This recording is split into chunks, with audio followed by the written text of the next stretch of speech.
ಮಹಾರಾಷ್ಟ್ರದಲ್ಲಿ ತಪ್ಪಿದ ಮತ್ತೊಂದು ಮಹಾ ದುರಂತ.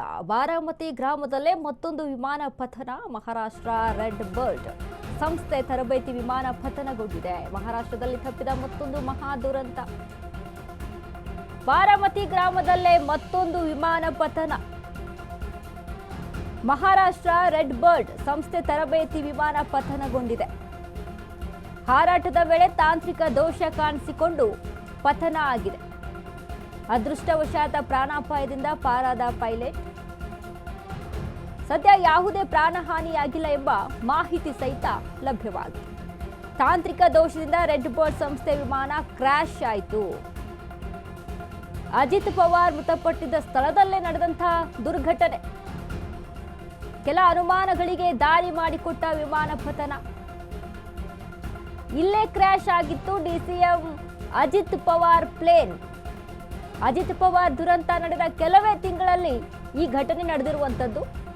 ಅಜಿತ್ ಪವಾರ್ ವಿಮಾನ ಆಘಾತಕ್ಕೀಡಾದ ಬಾರಾಮತಿ.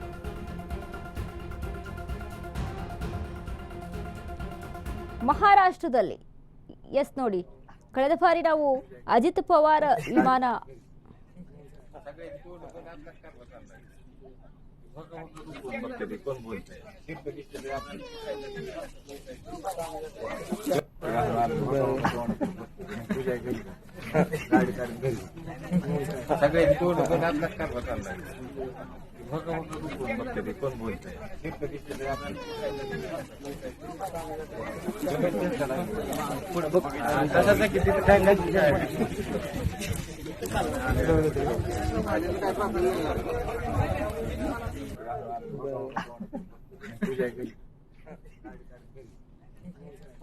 ಎಸ್ ನೋಡಿ, ಕಳೆದ ಬಾರಿ ಅಜಿತ್ ಪವಾರ್ ವಿಮಾನ ಆಘಾತಕ್ಕೀಡಾಗಿದ್ದು ಅಂದ್ರೆ ಬಾರಾಮತಿಯಲ್ಲಿ ಆಘಾತಕ್ಕೀಡಾಗಿರೋದು ನಮಗೆಲ್ಲ ಗೊತ್ತೇ ಇದೆ. ಆ ಒಂದು ಫ್ಲೈಟ್ ಕ್ರ್ಯಾಶ್ನಲ್ಲಿ ಸಾವನ್ನಪ್ಪಿರ್ತಾರೆ ಅಜಿತ್ ಪವಾರ್.